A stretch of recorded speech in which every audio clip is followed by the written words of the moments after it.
All right, right now on the Charlie's Auto Repair hotline, Charlie's Auto Repair in Lakewood. Thank you very much. We have Mr. Jim Renacci. Jim, how you doing, sir? I'm doing great. Great to be with you. Yeah, thank you for coming on. I really appreciate it, man. It's been a long time. Obviously, you used to come on the Trib all the time, so I really appreciate you joining us tonight. So thank you. What are you up to? Well, look, I've been traveling the state talking about a lot of issues. We have a budget that's the highest budget in the state history. But the other thing I've been talking about that's interesting as well is that, you know, in these primaries, especially now that we do lean Republican, I learned a lot, especially after the 2022 primary, that Democrats do cross over and vote and make decisions for Republicans. And even though I didn't think it was that big of a deal, I learned after the 2022 primary that almost 230,000 Democrats crossed over and made decisions for Republicans. So um, I actually took some time, looked at the law. And Seth, what's interesting is the law basically says that um, you're a Republican if you're a Republican for the current year and the previous 2 years. You're a Democrat if you're a Democrat for the current year and the previous 2 years. And that the precinct election official should be making those decisions as to whether you can take a Republican ballot or a Democrat ballot. Now, that's the current law. The problem is, John Husted in 2011 said that he's not going to let precinct officials make that decision. So, since 2011, we've actually been allowing Republicans and Democrats to cross over, independents that come over, do whatever they want. And it's really changed our elections over the last 10 or 12 years. I can imagine. So, what's the plan for you going forward? Well, look, I've been talking to a lot of state reps and I've been talking to many of our state senators. I've been telling about the law. They agree we should not have crossovers. Crossovers can cause a lot of problems, even on local elections, mayor's races, city council races. I could give you judge races all across the state where crossover voting has actually allowed, in many cases, for liberal leaning Republicans to get elected over strong conservative Republicans because Democrats cross over. So, as I travel the state, as I talk to people, most people aren't aware of this. They're not even aware of the numbers. They're not aware that 230,000. If you go back in the May primary, you'll see that 230,000 would have changed a lot of numbers. Yeah. The Senate candidate may have changed. I guarantee you the governor's candidate would have changed. 230,000 Democrats made a lot of decisions for Republicans. But again, I think what I'm hoping your listeners do is they pay attention to local races and see what's going on. So I'm asking our legislators to do what other states do. For instance, Pennsylvania, if you want to become a Republican and you're currently a Democrat, you have to notify the state 30 days in advance of the election. In Kentucky, if you want to become a Republican or a Democrat, and you're not that affiliation or an independent, in Kentucky, you have to notify the state as of December 31st for the next primary. Now, Seth, what's interesting is I came to Ohio 30 plus years ago. Yeah. And when I got here, I was a Democrat. I was a Western Pennsylvania Democrat. Right. And when I tried to register as a Republican, I was not allowed to register. I was not allowed to vote Republican until I registered and signed a affidavit that I wanted to be part of the Republican Party. It is the law. But I'm going to continue to get out there, talk to legislators, and make sure we either enforce the law or we change the law and make it more specific. I don't think poll workers should be making this decision. I think you should register in advance. And one other thing, what's really interesting is John Husted said the reason why we should do this back in 2011 is we'll be able to grow the Republican Party. The problem is we've lost almost 1 million registered Republicans since 2011. So we have not grown the party. What we've allowed is people to jump all over the place. Do you think, Jim, that part of the reason that people are leaving the party is because the party lines have become so blurred, like the issues themselves we can't depend on Republican leadership to always hold Republican values or traditional Republican values. A lot of times the votes don't go that way, especially if you watch any congressional stuff or Senate and whatnot. Do you think that is the reason that people are leaving the party, or do you think that it's just media spin is getting people to not want to admit that they're Republicans, or what? Well, it's both sides. So what's interesting in our country and even in the state of Ohio, even though Ohio, people say we're a Republican state, we actually only have 21 or 22% registered Republicans. We have 22 or 23% approximately registered Democrats. We have 59% independents. People have left the party because they're tired of the party. Many of the reasons you said, whether it's the Democrat Party, they're tired of the far left. Whether it's a Republican Party, they're tired of some of the principles that we're not standing up for. They've gone to become independents. But here's what's dangerous. Republicans know Republican candidates, Democrats know Democrat candidates. Independents walk into a voting booth in many cases and have no idea who the candidates are. So what will happen is, and by the way, there's a Pew poll out there that says 63% of the people walking in the voting booth have no idea who they're going to vote for, what their backgrounds are, what the individual stands for. And that's because if you're a Republican, you get to know the Republican candidates. If you're a Democrat, you get to know the Democrat candidates. In many cases, if you're independent, you don't. But yet we allow independents to pick a ballot when they come into the voting booth too. So it's not the media. It's just, I think in the end, people have gotten tired of the party system. The problem is our state is based on a two-party system. Well, I'm going to jump in though, and I think that the main problem that we have with voting anymore is stupidity. I don't think people are smart enough to vote anymore. I don't think people follow the issues enough to vote anymore, and I don't think people follow the candidates enough to vote anymore. And and again, it gets back to that Pew report. Most of them walk in for one reason and one reason only. They don't walk in to vote for a candidate. They heard on the news that this is that this candidate is pro-life and not pro-abortion, or they heard on the news that Democrats support abortion, Republican, whatever. I mean, they go in with that position, and some of them vote straight ticket just because of that. They don't know the candidates. They don't know the individuals. They don't know their background. They don't know experience. We saw that even in the May primary. Some people were saying, I'm just not going to vote for anyone who's ever been in elected office before. How crazy is that? Sometimes the people in elected office are not bad people. They're actually good people. But they walk in and say, I'm going to vote for anybody who's never been in elected office before. That's also dangerous as well. I mean, the way that DeWine handled the restrictions and the COVID stuff, and people were talking about getting rid of him while he was still in office. I'm shocked with the way that things turn out with that. I really am. Well, again, it's amazing. In 2022, that primary, 231,000 Democrats crossed over.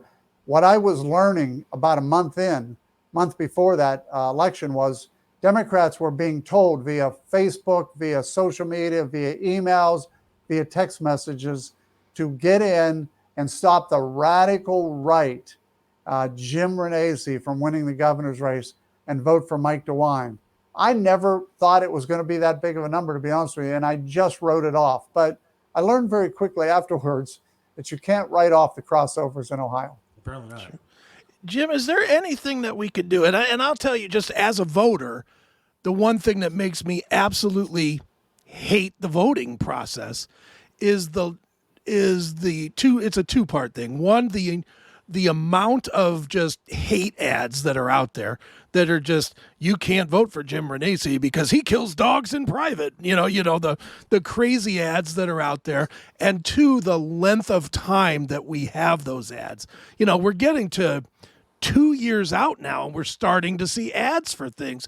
It's too long, at least in my opinion, to where by the time it actually comes to election time, we've been beaten down to thinking that anybody running is a criminal. And it makes it really hard to focus and say, well, this guy has good intention, or my intention in mind. Do you see that? And is there any way we can fix that? Well, it's interesting. The First Amendment gives you the right to say anything about a public official, and that's a real problem. I can tell you in my own situation when I was running against Sherrod Brown in 2018, Sherrod Brown put out a commercial that said Jim Renacci is flying around in a corporate jet with a strip club owner. And it was an absolute false statement, but it picked up ground. I actually sued. And you know what the response was? They pulled the ad down. The problem, they didn't pull the ad down. I'm sorry, they pulled the ad out of the paper because the AP picked it up. So they pulled it down.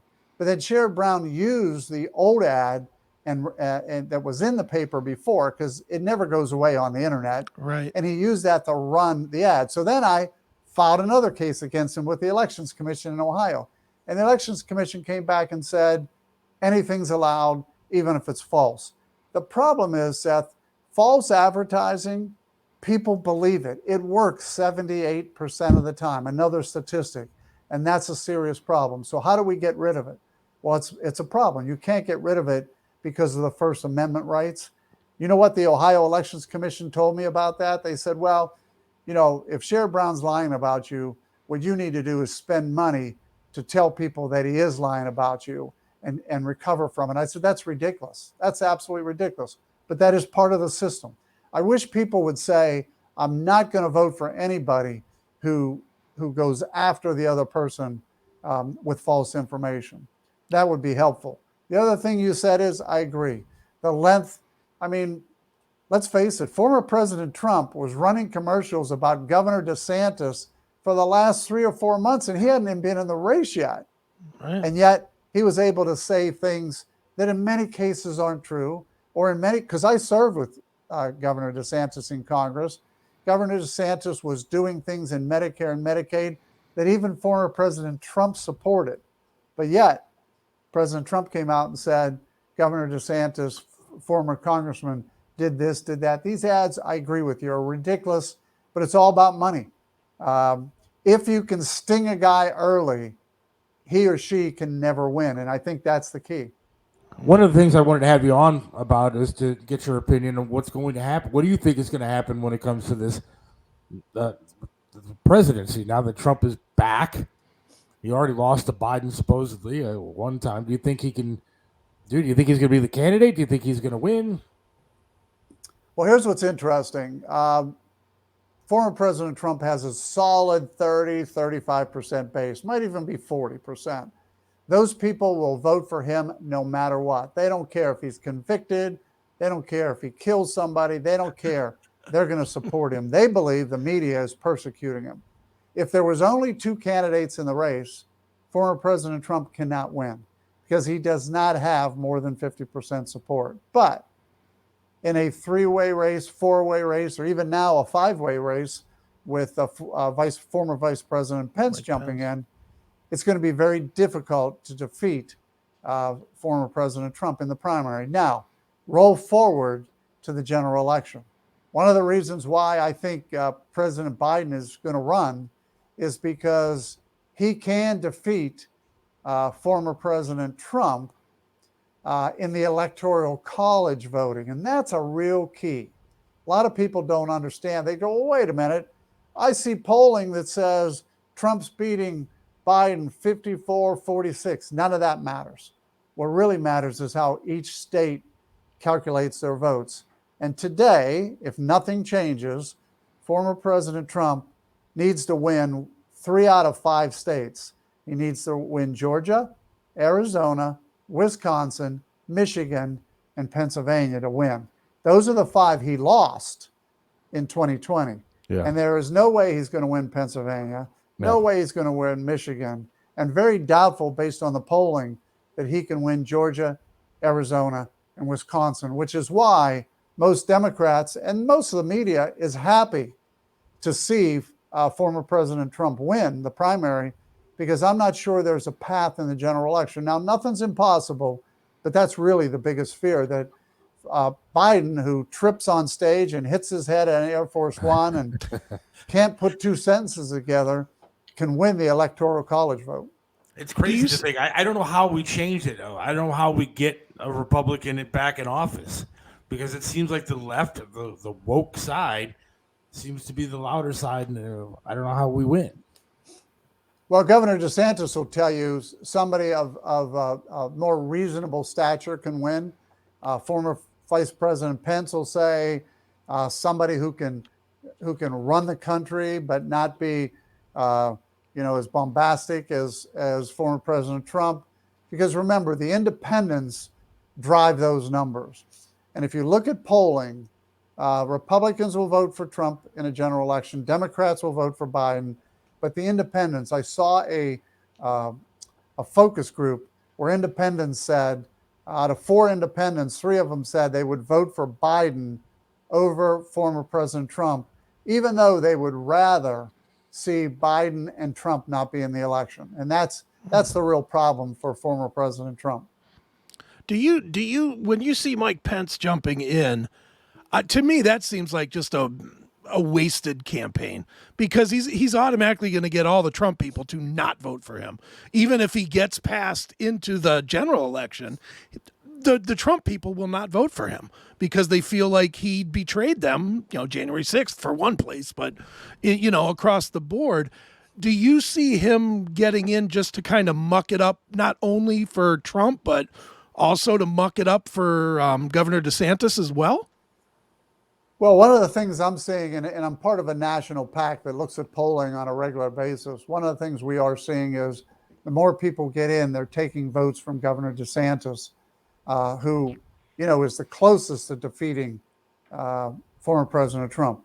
Sure. I think in the end, the best chance of all these people getting in is they're all jockeying for positions. Let's face it.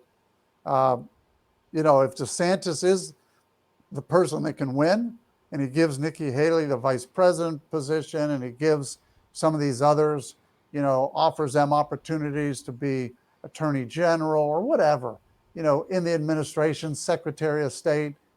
I think if the Republicans can unify as that group, that majority that doesn't support former President Trump, then Trump can be defeated. If they don't unify, former President Trump will win the primary and is heading that way right now. So the only reason I think they're getting in is to have a piece or the stake going forward. And I think that's what you're going to see in all these other candidates. I know that you're limited on time, but the debt deal that was made, there's a lot of Republicans complaining. You've been there. Is this good? Is it bad? Did Republicans give up too much? Well, one of the things people have to understand is the debt ceiling's been raised 79 times, I think, since 1976. It was raised 5 times under President Trump with no conditions. So when you think about that, why do we have a debt ceiling issue? Well, we have a debt ceiling issue because we spend too much. The place to fix that is the budget and the appropriations bills, not the debt ceiling. The debt ceiling is just a number based on dollars we've already spent. So here's what I look at from a debt ceiling standpoint. I was there in 2011 when we held our ground and the stock market collapsed, and we forced at that time President Obama to make some of the largest cuts ever. I know they said, well, we passed a bill that has got the largest cuts. That's not true. 2011 we had very large cuts. But Seth, here's the thing you have to understand, and your listeners have to understand, is that Congresses change every 2 years. So guess what happened after 2011 when 2013 came around? Defense hawks said, we don't want to hold the spending down anymore, and they just eliminated all of these artificial caps. So guess what they did again? They passed a bill with artificial caps going over the next 10 years. It's an absolute worthless bill because in 2 years, the House and Senate can change and just eliminate those. So it has no ability to fix things. The real problem, and I tell Republicans this, and I know they hate when I say it, the Treasury brought in last year 4.1 or 4.2 trillion dollars. And yet Medicare, Medicaid, Social Security was $4.4 trillion. So right there is the biggest part of our deficit. And that number continues to grow rapidly. While all the other numbers grow 2-3%, that number is growing 13, 14, 16, 18% a year because more people are retiring and there's less people in the workforce to take care of those that are retiring. So until the Republicans, Democrats really take a good look at what causes our deficits, which is Medicare, Medicaid, Social Security, and now interest, we're never going to fix any of these problems by playing around with the debt ceiling. So how does this work though? Does somebody come to you with like a 200-page bill and say, "Here you go, read it. Is this okay with you?" before you vote on it? I mean, how do they come to you and say, "Yeah, this is what you're voting on"? Well, that's the problem. It's 2 days before. It's 1,400 pages. You don't know what's in there, and many people say, "Well, we got to pass the budget." Perfect example in the state of Ohio, they're passing a budget, which would be the largest budget increase ever in the state of Ohio, 93 to 100 billion dollars, because they haven't passed it yet. But inside that big old bill, they're saying that precinct people can be selected by county chairs to represent, even if they don't live in the precinct. And the reason I throw that out to you, why is that in a budget bill? Yeah. Right. And that's what happens in a debt ceiling bill. There are all kind of things in there that get thrown in that have nothing to do with the debt ceiling, yet they get added because that's how you get people to vote for the debt ceiling bill. Well, I got this done, or I got that done, or I got this inside the debt ceiling bill, just like the budget bill in Ohio.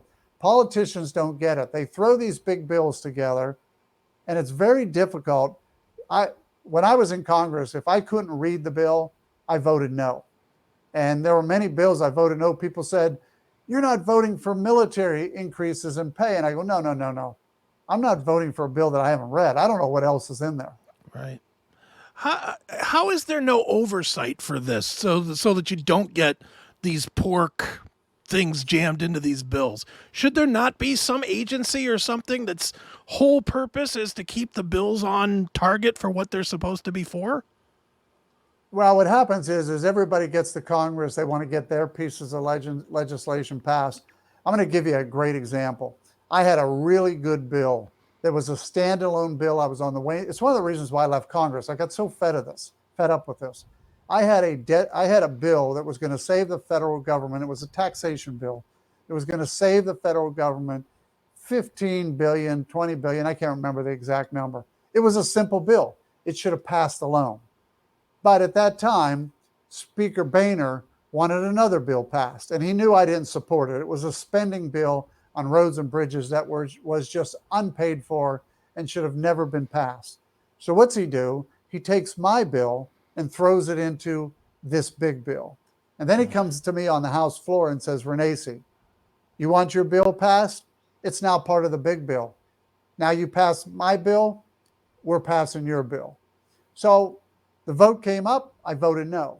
I never forget, Boehner walked over to me and said, "Renacci, I've never seen anything like this. You voted against your bill." And I said, "I know, Mr. Speaker, I voted against your bill." And that's the problem. They throw these things in to get people to say, "Well, I can live with that because my bill's in there," or something that I'm doing in Medina, Ohio, or something that I'm doing in, whatever state you're representing.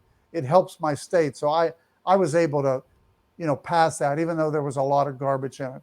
It's part of making the sausage. It's a real problem. Man, it's shocking that anything gets done. It really is.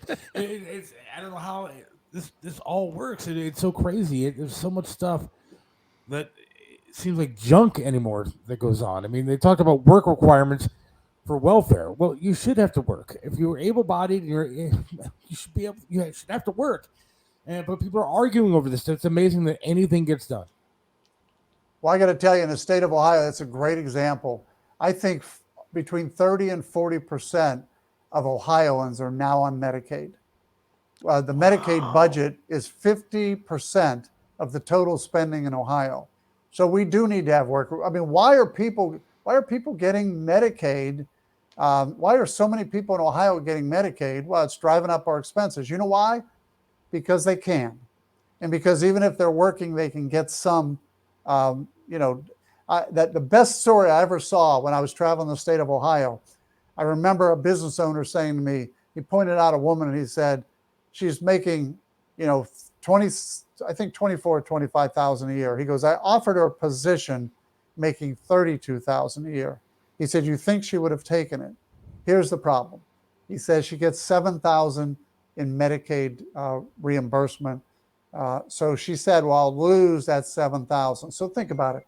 23 plus 7 is 30. He was offering her a job for 34. She said, I'd rather take the 23 plus the 7, and I don't have to take on more responsibility. Wow. Medicaid dollars that are being given away in the state of Ohio are causing those kind of issues. The problem, though, is that there are people out there like me who lost a leg, can't find a job right now, and I can't get the benefits that I need from the state because there's people out there taking advantage of the system, using the system, and the people that need it can't get it. And that's what sucks. Well, it's very true. Billions of dollars in unemployment has been lost in the Ohio unemployment system. Billions of dollars. I heard a number the other day, which I haven't confirmed, but $10 billion in the Medicaid program. It's just amazing. It's just and that's state dollars. Remember, the federal government matches almost 90% of what we spend in Medicaid, but we lost $10 billion in state dollars. That's just unheard of when it comes to a budget that's only, 80 or 90 billion, and 10 billion is fraudulent. These are serious problems that we have that nobody cares about. Nobody seems to be paying attention. And we keep electing the same people every 2 years, every 4 years. It's a real problem. Well, Jim, I appreciate your time. Well, I appreciate you having me on. And look, anything I can do in the future, love to be back and tell you where we're going and what we're doing. And maybe your listeners can help me at the same time. Excellent. Well, Jim, where should we tell people to go to keep up with you and everything that you're doing? JimRenacci.com. They can find me on my website. I'm on Facebook also, Jim Renacci. Twitter. We're talking about some of the things we're doing. And I welcome the opportunity as I travel the state for people to join in, come see us, come hear what we're talking about, and hopefully help me help us change this great state. Absolutely.